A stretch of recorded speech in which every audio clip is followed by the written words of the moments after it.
오늘 예배 함께 하시는 여러분 모두를 주님의 이름으로 환영합니다. 오늘은 부활절 세 번째 주일이자 4월의 마지막 주일입니다. 그리고 우리가 이렇게 영상으로 예배 드린 지 6번째가 되는 주일이기도 합니다. 한국에서는 한 주간 동안 확진자가 10명 이하로 떨어져서 어느 정도 일상생활이 가능하게 됐고요. 또 교회들도 조심스럽지만 모여서 예배를 드리기 시작했다고 합니다. 하지만 우리가 살고 있는 미국은 여전히 많은 확진자들이 나오고 있고, 그리고 일리노이 주도 5월 한 달 동안 주거 제한 명령을 연장하기로 했다는 소식 들었습니다. 아마도 적어도 한 달간은 앞으로도 계속 이런 형태로 우리가 예배를 드려야 할 것 같습니다. 어려운 시기들을 다들 지나고 있는데 건강하고 안전하게 있는 곳에서 잘 지내시기를 바랍니다. 이런 때일수록 예배 드리는 일이 중요하다라는 생각이 듭니다. 예배를 통해서 우리와 함께 계시는 하나님을 확인하고 또 어떻게 살기를 원하시는지 하나님의 뜻을 묻는 시간들은 우리에게 있어서 굉장히 중요하게 여겨집니다. 우리 함께 예배하면서 그런 하나님을 다시 한번 확인하고 또 붙드는 그런 시간들이 될 수 있기를 바랍니다. 예배로의 부름 함께 드리시면서 오늘 주일 예배 하나님께 드리도록 하겠습니다. 나는 포도나무요 너희는 가지라. 그가 내 안에 내가 그 안에 거하면 사람이 열매를 많이 맺나니 나를 떠나서는 너희가 아무것도 할 수 없음이라. 아멘. 주기도문으로 신앙 고백 드리겠습니다. 하늘에 계신 우리 아버지, 아버지의 이름을 거룩하게 하시며 아버지의 나라가 오게 하시며 아버지의 뜻이 하늘에서와 같이 땅에서도 이루어지게 하소서. 오늘 우리에게 일용할 양식을 주시고 우리가 우리에게 잘못한 사람을 용서하여 준 것 같이 우리 죄를 용서하여 주시고 우리를 시험에 빠지지 않게 하시고 악에서 구하소서. 나라와 권능과 영광이 영원히 아버지의 것입니다. 아멘. 함께 찬양 드리시겠습니다.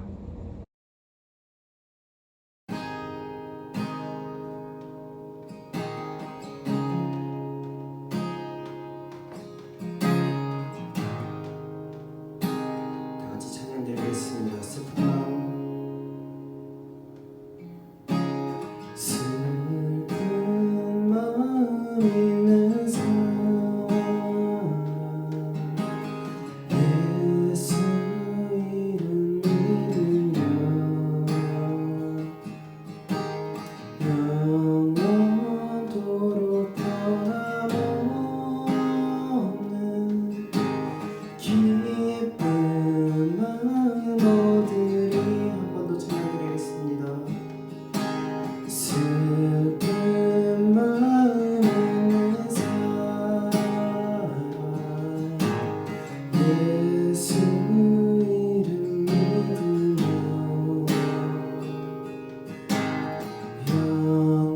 영원토록 변함없는 기쁜 마음 얻으리. 예수의 이름은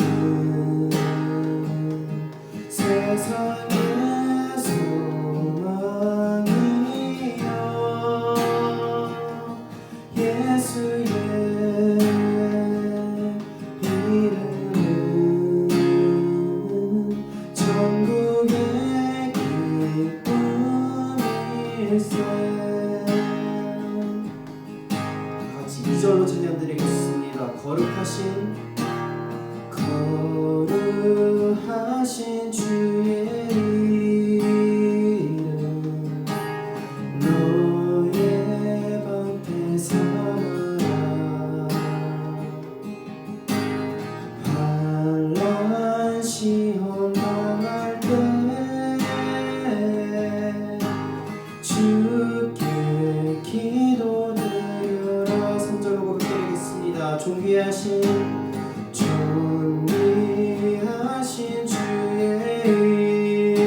이름 우리 기쁨 내놓다.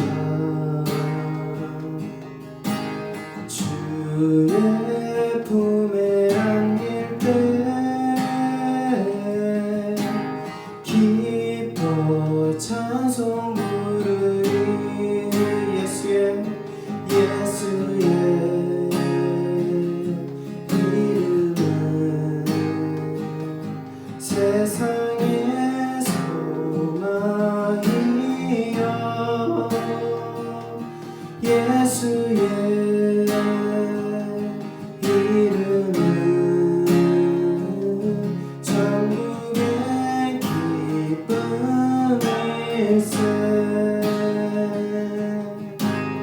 마지막 절로 다 같이 찬양 부탁드리겠습니다. 우리 갈 길 다간 후에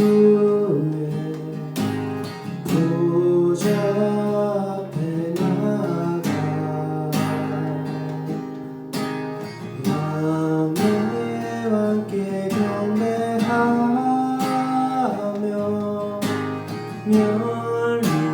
면류관을 드리 예수의 이름은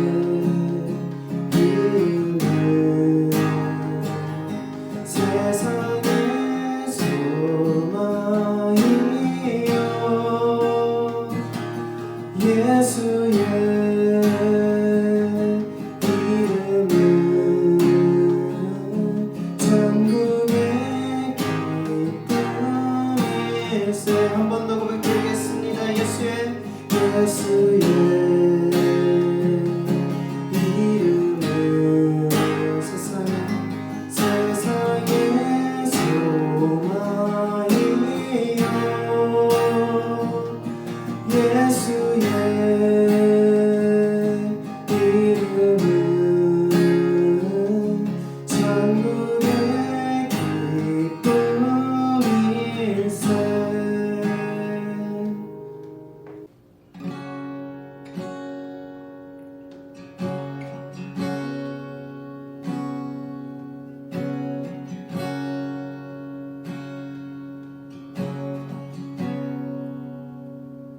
저 높은 곳을 향하여 날마다 나아갑니다. 내 뜻과 정성 모아서 날마다 기도합니다.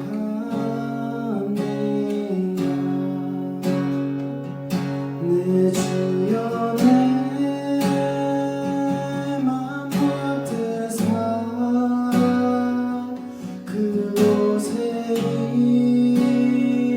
있게 하소서. 그곳은 빛과 사랑이 언제나 넘치옵니다.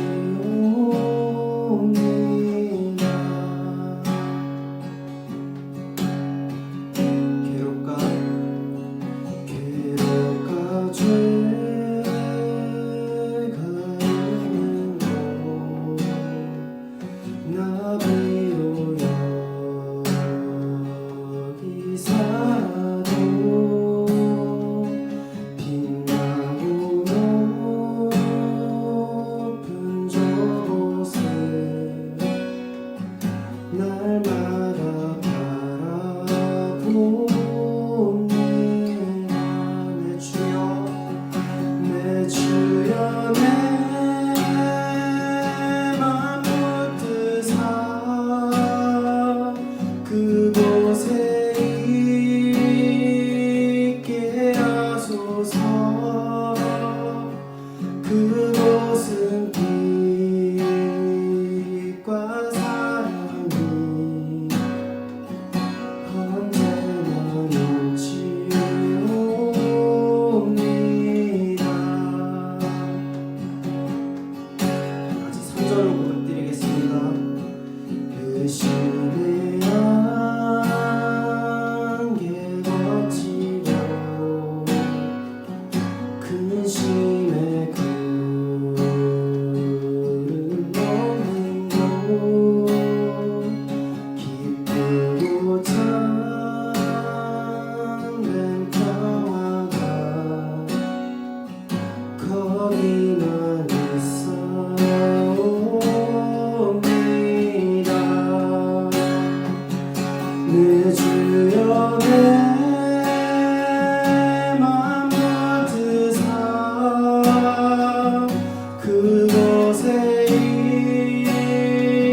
있게 하소서.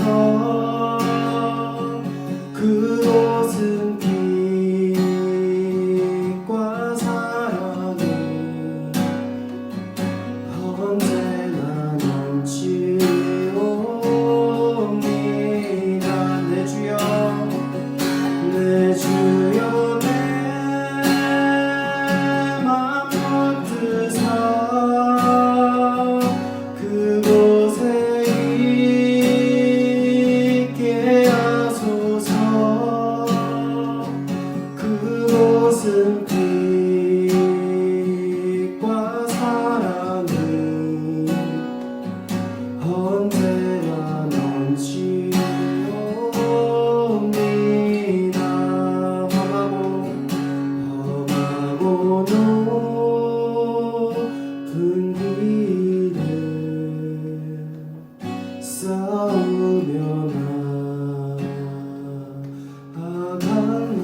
하소서. 내 주여 내 주여 내 맘 붙드사 그곳에 있게 하소서. 그곳은 빛과 사랑이 언제나 넘치옵니다. 내 주여 내 주여 내 맘 붙드사 그곳에 있게 하소서.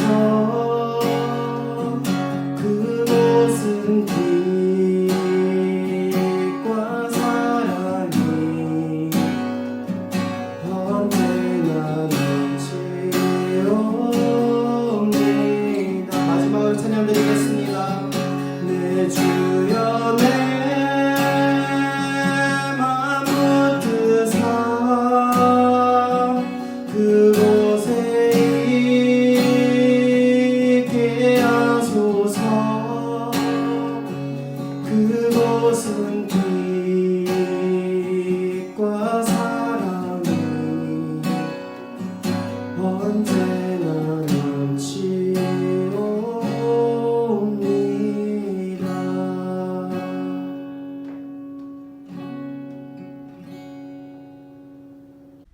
하나님 아버지, 예배 드릴 수 있는 또 한 주를 허락해 주셔서 감사합니다. 저희가 비록 한자리에 모이지 못하고 이곳저곳에 흩어져 각자 예배를 드리고 있지만 여전히 우리의 중심은 하나님께 집중되는 예배가 되기를 소원합니다. 주님, 우리는 연약하여서 여전히 우리 마음으로 또 말로 죄를 짓습니다. 이 모든 죄를 이 시간 주님께로 가지고 나아옵니다. 우리 죄를 용서해 주시고 오늘 예배와 우리 일상 속의 예배 가운데 더욱더 예수님을 닮아갈 수 있도록 성령께서 우리의 마음을 다스려 주시옵소서. 한 학기의 끝이 가까워 옵니다. 여러 상황 때문에 평소와는 다른 기분과 분위기이지만 우리의 본분을 다해 잘 마무리 짓도록 도와주시고 특별히 이번 학기를 마지막으로 졸업하는 지체들을 기억해 주셔서 모든 것이 멈춰있는 것만 같은 이 시기 중에도 주님께서 나아갈 길을 보여주시고 또 인도해 주시기를 소원합니다. 불안함과 불확실함의 시간 속에 변치 않는 건 오직 하나님 한 분이심을 고백합니다.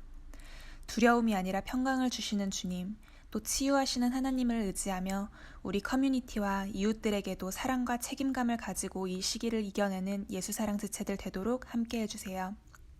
함께 예배드리지는 못하지만 각자의 자리에서 예배하는 하나님의 자녀들을 기억해 주시옵소서. 모든 것에 감사드리며 평강의 왕 되시는 예수 그리스도의 이름으로 기도드립니다. 아멘. 은혜로운 찬양과 기도 감사합니다. 교회 소식 함께 나누도록 하겠습니다. 이번 주 말씀 묵상 본문은 사무엘하 20장에서 24장입니다. 사무엘하를 다 끝내고 다니엘서를 5월부터는 들어가게 됩니다. 그래서 1장에서 2장까지 말씀을 묵상하게 됩니다. 매일 아침 페이스북 말씀 묵상 그룹에 묵상을 돕는 글을 올리고 있습니다. 참고하셔서 계속 읽고 묵상하는 일 함께 힘써 주시기를 부탁드립니다. 기쁨의 언덕으로 5월호가 나왔습니다. 구독하기 원하시는 분들 신청하시면 제가 직접 배달해 드리도록 하겠습니다. 저에게 연락을 주시면 되겠습니다. 주일 예배는 당분간 계속해서 주일 오전에 유튜브에 영상을 업로드하도록 하겠습니다. 어디에 있든지 정성을 다해서 예배 드리실 수 있기를 바랍니다. 가능하면 주일 1시에 시간에 맞춰서 함께 예배 드렸으면 좋겠습니다. 그리고 마음뿐만이 아니라 복장도 어느 정도 좀 갖추고 그렇게 준비된 상태에서 예배 드리실 수 있었으면 좋겠습니다. 금요 예배는 금요일 8시에 줌을 통해서 드리고요. 예배 후에는 조별 모임도 이루어집니다. 이번 주가 이번 학기 마지막 금요 예배, 종강 예배로 드리게 됩니다. 이번 주 금요 예배를 끝으로 방학에 들어가게 됩니다. 온라인 티타임 모임이 수요일 저녁 8시에서 9시 30분에 역시 줌을 통해서 열리게 되는데요. 이것 역시 이번 주가 이번 학기 마지막 티타임이 되겠습니다. 함께 참여하셔서 저와 대화 나누시길 바랍니다. 보이는 라디오 예수사랑방이 매주 화요일 업로드가 되고 있습니다. 그리고 매주 정해진 주제를 따라서 토요일 저녁까지 사연을 보내주시면 그 사연들을 진행자들이 소개하고 있습니다. 여러분들의 참여로 이루어지는 프로그램이니까요. 적극적으로 참여해 주시면 감사하겠습니다. 헌금은 교회 벤모를 통해서 드리실 수 있습니다. @JesusLoveUMC @JesusLoveUMC를 통해서 헌금하시면 되겠습니다. 헌금 한 컵 계속 드리고 있습니다. 함께 참여해 주시기를 부탁드리겠습니다.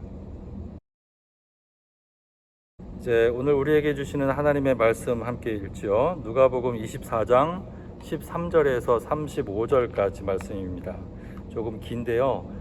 하나의 스토리라서 전체 다 읽었으면 하는 바람에서 이렇게 정해봤습니다. 천천히 말씀에 귀를 기울여 보시기 바랍니다. 마침 그날에 그들 가운데 두 사람이 예루살렘에서 한 30리 떨어져 있는 엠마오라는 마을로 가고 있었다.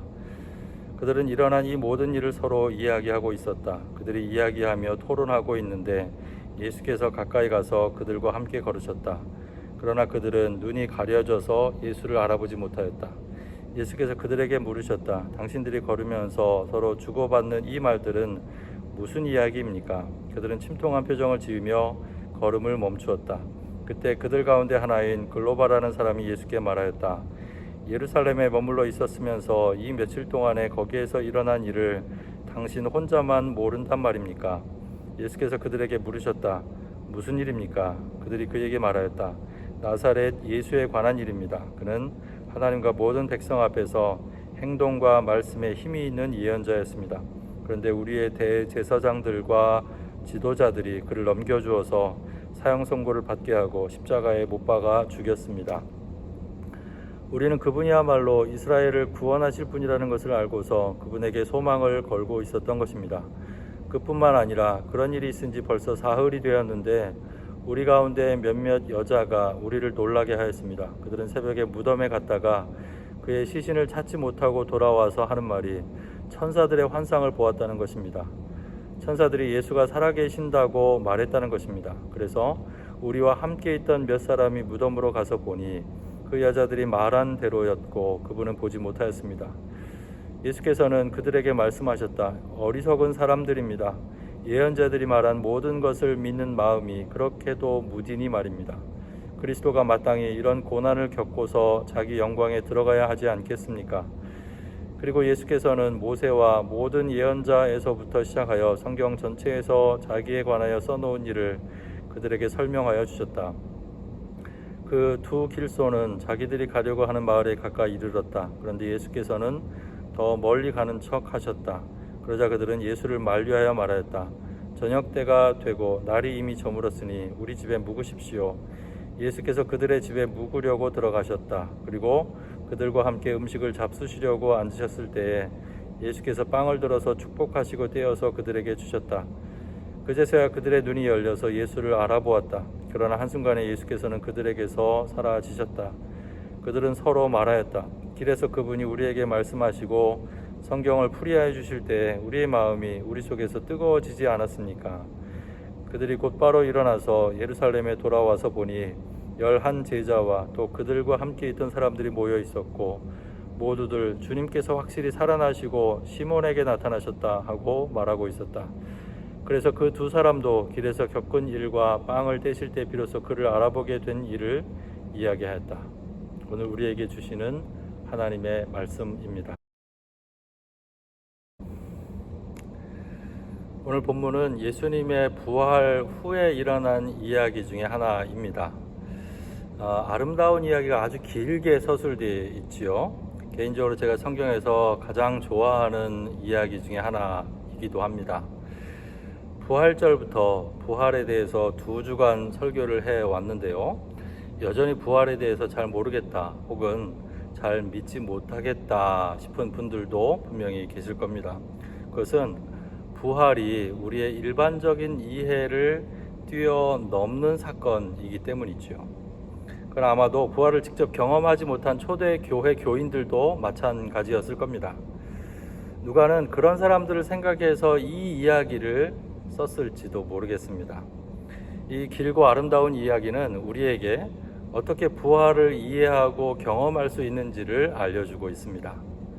그리고 우리의 인생길 가운데 하나님께서 함께 계시면서 좌절하고 낭망해 있는 사람들을 어떻게 다시 일으켜 세우시는지를 잘 보여주고 있지요.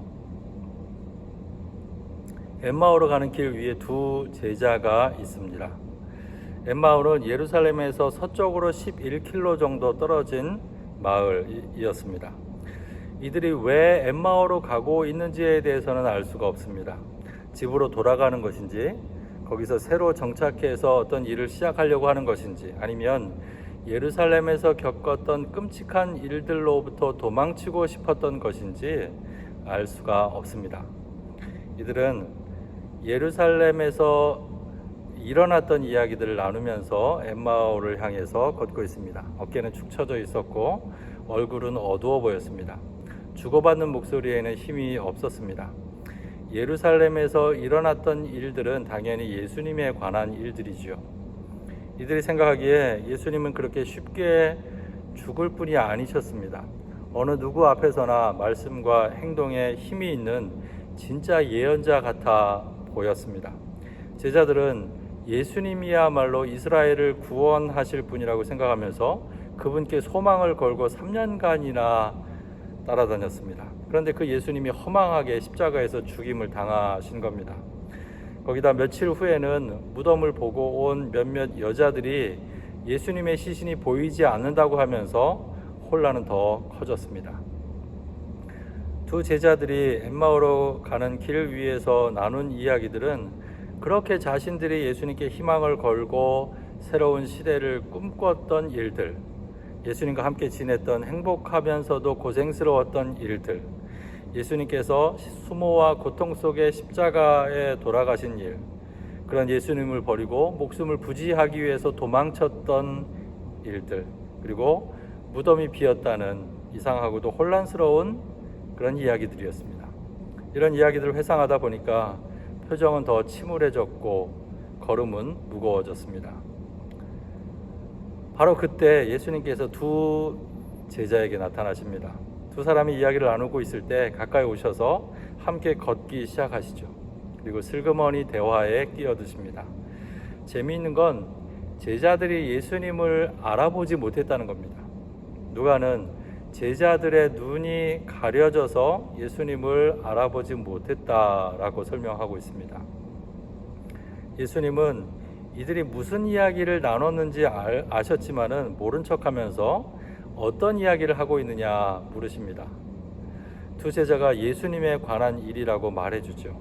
이야기를 다 들으신 예수님은 제자들을 향해서 어리석은 사람들이라고, 믿는 마음이 그렇게 무디냐고 타박을 하십니다.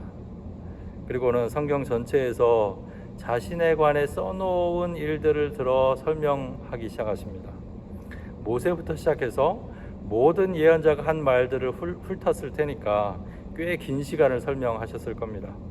아무것도 모르는 척 하시던 분이 오히려 전체 그림을 다 보여주시니까 정말 웃기는 일이죠.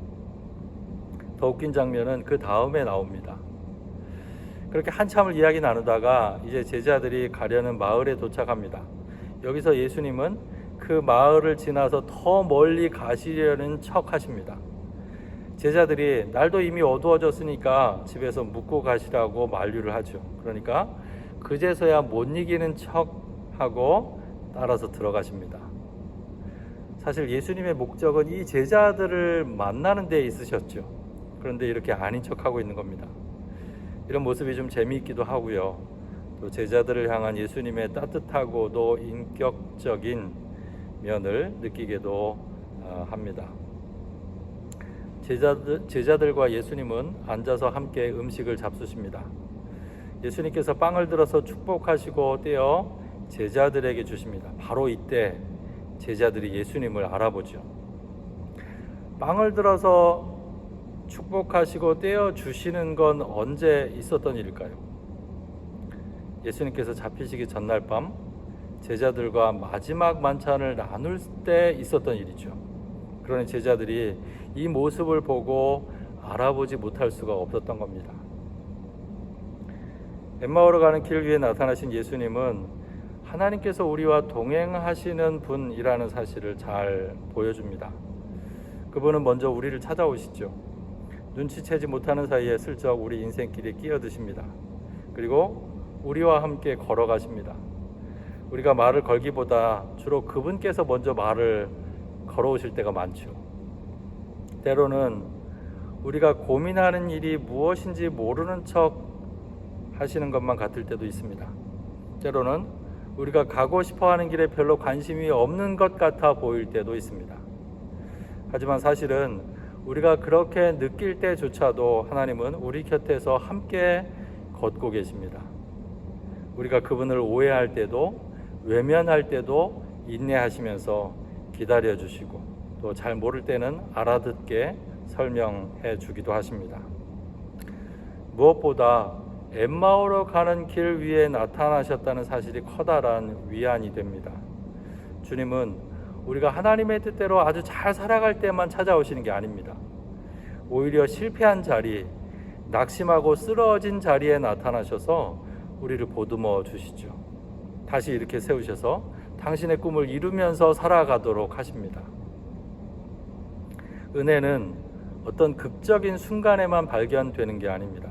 이렇게 조용히 다가오셔서 우리와 함께 걸어가시는 그분 자체가 곧 은혜인 것이죠.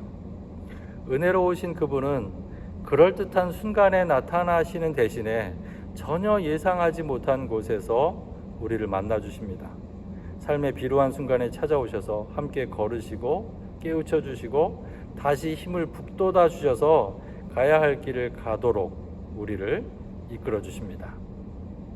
문제는 우리가 이런 사실들을 잘 모른다는 겁니다. 제자들은 예수님께서 가까이 오셔서 함께 걸으셨지만 그분을 알아보지 못했습니다. 눈이 가려져 있었기 때문입니다. 여기서 부활하신 주님에 대한 경험이 모두에게 보편적으로 일어나는 일이 아니라는 것을 다시 한번 확인할 수 있습니다. 당시에 모든 사람들이 부활하신 주님을 만날 수 있었던 것이 아닙니다. 만난다고 해도 그분을 알아볼 수 있었던 것도 아닙니다. 부활하신 주님은 눈이 열린 사람에게만 경험되어질 수 있었습니다. 눈이 가려져 있던 제자들이 예수님을 알아보지 못했다는 것이 바로 그것을 이야기하는 거죠. 눈이 열려야 예수님을 알아볼 수 있습니다. 눈이 열린다는 건 새로운 시각을 가진다는 뜻입니다. 이것은 우리에게도 똑같이 적용됩니다. 주님은 우리 곁에 오셔서 함께 걷고 계시지만 우리는 그분을 알아보지 못합니다. 우리의 영적인 눈이 가려져 있기 때문입니다. 그분을 보기 위해서는 눈을 떠야 하는 것이죠. 눈을 뜨기 위한 두 가지 방법이 이 이야기에 등장합니다. 예수님은 자신을 알아보지 못하고 예루살렘에서 일어났던 일들을 깨닫지 못하는 제자들을 위해서 성경 전체에서 자신에 관해 써놓은 일들을 설명해 주십니다. 예수님께서 들려주시는 이야기들을 통해서 이들은 자신들의 삶 속에 일어났던 일들, 예수님께 일어났던 일들을 제대로 보고 이해하기 시작했습니다. 이 이야기는 예수님의 부활을 이해하고 경험하는 데 있어서 성경이 중요하다는 것을 의미합니다. 두 제자가 부활하신 주님을 깨닫게 된 데는 성경에 대한 예수님의 설명이 결정적인 역할을 했습니다. 마찬가지로 초기 기독교인들에게도 성경 공부는 부활 경험에 필수적이었다는 사실을 이 이야기에서 읽어낼 수 있습니다. 어떤 사람들은 성경 공부를 대수롭지 않게 생각합니다. 그런 건 교회에서 좀 더 열심히 있는 사람들이나 하는 것으로 여깁니다. 그렇지 않습니다. 성경을 공부하는 일은 단순히 기독교에 대한 정보나 지식을 얻는 차원이 아닙니다. 그것은 일종의 구도와 수행입니다. 말씀을 마주대하면서 우리는 하나님의 세계에 대해서 눈을 뜨게 되고 자신과 세상을 새롭게 바라보는 시각을 가지게 됩니다. 이것이 눈이 열리는 사건입니다. 예수사랑 교회 목사로서 저는 다양한 요구들을 대합니다. 여러분들이 저에게 바라시는 것들이 있죠. 주로 어떤 사람들을 좀 더 챙겨봐 달라는 요구들입니다. 맞습니다. 저도 그런 일들을 중요하게 여기고 거기에 시간을 들여왔습니다. 하지만 그것보다 제가 여러분들의 목사로서 더 중점을 두었던 것은 말씀을 나누는 일이었습니다. 설교를 준비하는 일에 많은 시간과 에너지를 투자했습니다. 매일 아침 말씀 묵상을 위해서 시간을 쓰고 매 주일마다 말씀 묵상할 것을 부탁했습니다. 매 학기마다 성경 공부할 사람들을 모으고 가르쳤습니다. 잘 따라오신 분들도 있을 테고 그렇지 못한 분들도 있을 것입니다. 말씀을 나누는 일은 우리의 믿음을 자라게 하고 그리스도인으로 살아가는 데 결정적인 역할을 합니다. 그래서 다른 어떤 것보다 여기에 저의 시간과 에너지를 투자했던 것이죠. 이 과정이 없다면 눈을 뜨는 일은 불가능합니다. 아무리 하나님을 만나기 원하고 믿음이 자라길 바라도 바람만으로 이루어지는 게 아닙니다. 성경을 통해서 영적인 눈이 열리게 되면 부활하신 예수님을 이해하고 경험할 수 있게 됩니다. 자연스럽게 우리의 믿음도 자라나게 될 것입니다. 눈을 뜨기 위한 두 번째 방법은 성찬을 나누는 일이었습니다. 제자들은 빵을 떼고 나누면서 눈이 열리게 됩니다. 눈이 열리자 그제서야 자신들과 함께 있던 그분이 예수님이신 줄을 알아보게 되는 거죠. 제자들의 경험은 초대 교회 교인들이 경험했던 일이기도 합니다. 초대 교회 공동체는 식사 교제를 위해서 모였는데요. 여기에는 성찬이 포함되어 있었습니다. 시간이 지나면서 공동 식사가 예배로 변했습니다. 빵과 포도주를 나누면서 예수님의 사건을 회상하고 자신들의 삶의 자세를 다지는 식탁 교제였던 것이죠. 이것이 점차 고정된 형식의 예배 의식으로 바뀌게 된 것입니다. 예수님은 잡히시기 전날 밤 제자들과 마지막 만찬을 나누면서 이것을 행하여 나를 기억하여라 라고 말씀하셨습니다. 이 말씀을 따라서 초대교회도 성찬을 나누었고 지금 우리도 역시 성찬을 나누고 있습니다. 한국 교회 안에서는 성찬이 소홀히 되는 경향이 있습니다. 1년에 한두 번 성찬을 나누고 마는 교회들이 적지 않습니다. 한국 교회 예배는 여전히 설교가 중심이죠. 그래서 많은 교인들도 설교를 들으면 예배를 다 드렸다라고 착각하는 경우들도 있습니다. 하지만 초대교회에서는 말씀과 성찬이 예배의 두 축을 이루었습니다.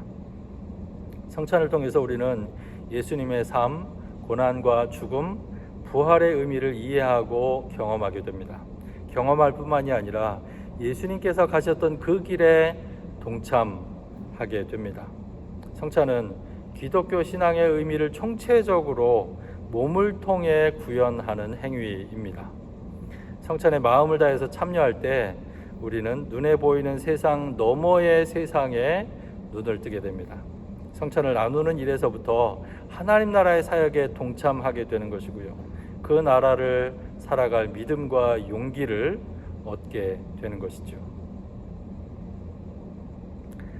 제자들이 예수님을 알아보지 못했던 것은 눈이 가려져 있었기 때문입니다. 하지만 예수님께서 성경을 풀어주시고 성찬을 나눠주실 때 이들은 눈이 열렸습니다. 제자들은 사실 예루살렘을 떠나기 전에 부활하신 예수님의 소식을 전해 들었습니다. 하지만 그런 이야기들도 엠마오로 내려가는 발걸음을 돌릴 수는 없었습니다. 이들은 말씀과 성찬을 통해서 눈이 열리자 비로소 예수님을 알아봅니다. 부활은 누구에게나 경험되는 사건이 아닙니다. 그것을 보는 사람과 보지 못하는 사람이 있습니다. 영적인 눈이 열린 사람만 부활하신 예수님을 만날 수가 있는 것이죠. 그래서 우리는 부활에 대한 질문을 바꿔야 합니다. 부활이 정말 일어났는가? 부활이 일어났다는 사실을 어떻게 증명할 수 있는가가 아니라 부활을 이해하고 경험할 수 있는 눈이 열렸는가? 라고 물어야 합니다. 우리의 눈이 열리지 않았다면 아무리 부활의 소식을 듣고 부활하신 주님이 곁에 다가와도 그 사실을 알아채기가 어렵기 때문입니다. 예수님이 사라지신 후에 두 사람이 서로 말하죠. 길에서 그분이 우리에게 말씀하시고 성경을 풀이하여 주실 때 우리의 마음이 뜨거워지지 않았습니까? 이들은 길에서 이를 회상하면서 서로가 똑같은 경험을 했다는 사실을 확인합니다. 차갑게 식었던 마음이, 굳어졌던 마음이 말씀을 들으면서 뜨거워졌던 것입니다. 이들은 곧바로 일어나서 예루살렘으로 돌아갑니다. 그리고 예수님이 살아나셨다는 소식을 전하기 시작하죠. 세상에는 우리의 감정을 자극하는 것들이 많이 있습니다. 눈과 귀를 현혹시키는 것들도 많습니다. 하지만 그런 것들은 일시적이고 불완전한 것들입니다. 하나님의 말씀이 우리 귀에 들려지면 그때도 가슴이 뜨거워지는 경험을 합니다. 겉으로 보기에는 같아 보일지 몰라도 그것은 분명히 다른 경험입니다. 그것은 하나님을 경험하는 일이고요. 그래서 내 세계가 뒤집어지는 일입니다. 새롭게 눈이 열리는 경험이고 좌절했던 마음을 다시 일으켜 세우는 힘입니다. 엠마오로 내려가던 발걸음을 다시 예루살렘으로 돌이키는 사건인 것이죠. 하나님이 안 계신 것처럼 혹은 너무 멀리 계신 것처럼 느껴질 때가 있지 않으신가요? 마음이 낙심되는 일이 있을 때 더 혼자라고 느껴질 때도 있습니다. 그럴 때 꼭 기억하시기 바랍니다. 주님께서 우리와 함께 걷고 계시다는 사실을 말입니다. 우리도 모르는 사이에 찾아오셔서 주님은 우리와 함께 조용히 걷고 계십니다. 그러다 때로 말을 걸어오시죠. 우리의 이야기를 한참 들어주기도 하시고요. 이해할 수 없는 일들이 있을 때 알아듣게 설명해 주기도 하십니다. 주님께서 우리와 함께 걷고 계시다는 사실을 알게 되면 우리는 다시 힘을 낼 수 있습니다. 잠시 힘들어서 주저앉아 있어도 주님은 우리를 다시 일으켜 세우십니다. 아직 할 일이 남았다고 엠마오로 가던 걸음을 예루살렘으로 되돌리십니다. 영혼이 뜨거워지는 경험, 영혼의 눈이 열리는 경험을 할 때 부활하신 주님을 만나고 그분과 함께 동행할 수 있습니다. 그럴 때 우리는 우리를 향하신 하나님의 부르심에 응답하면서 살아갈 수 있을 것입니다. 왜 살아야 하는지, 어떤 의욕도 가지지 못한 채 살아가는 것이 아니라 뜨거운 가슴, 열린 눈으로 그분과 함께 살아갈 수 있을 것입니다. 부활하셔서 우리와 동행하시는 주님의 은총이 저와 여러분들의 삶에 가득하시기를 기원합니다. 기도하겠습니다. 이 시간 함께 나눈 말씀을 기억하면서 우리에게 말씀하시는 성령님의 음성에 귀를 기울여 보시기 바랍니다. 같이 기도하시죠.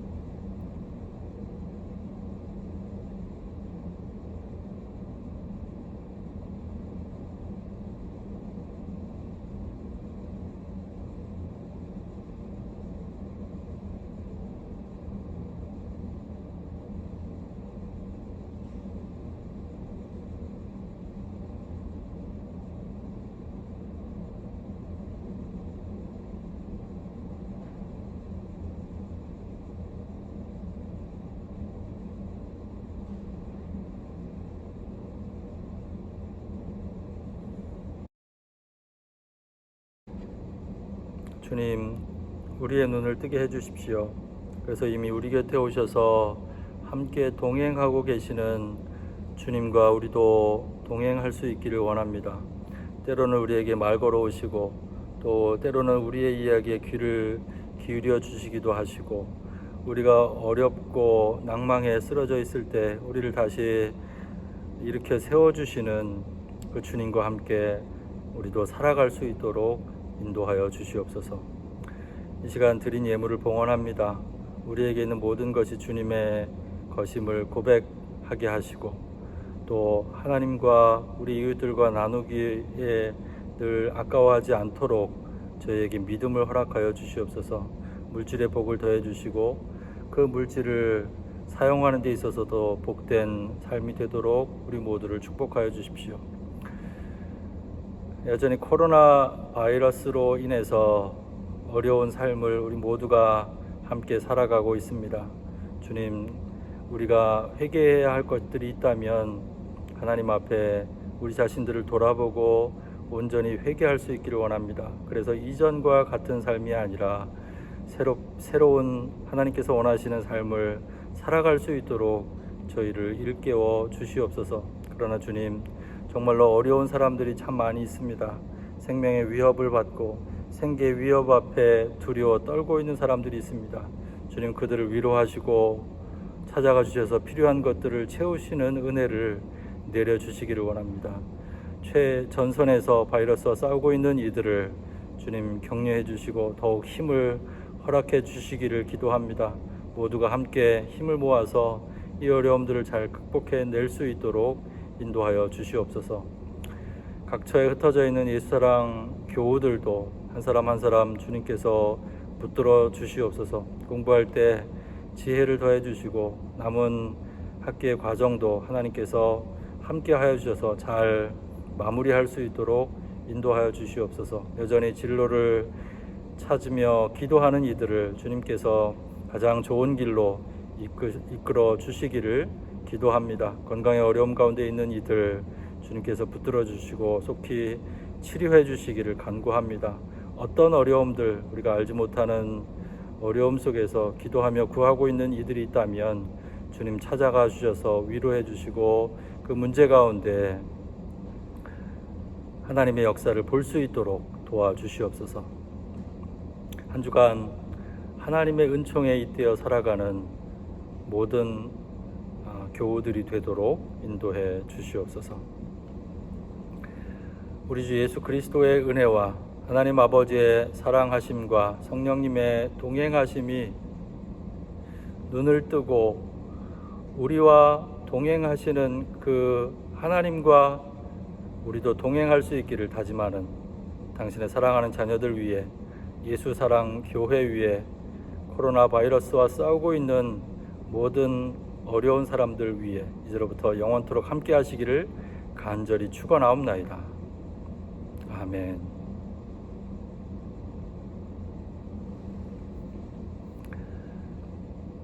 여러분, 예배를 마쳤습니다. 한 주간도 각자 계신 곳에서 건강하고 안전하게 잘 지내시다가 다음 주에 다시 뵙도록 하겠습니다.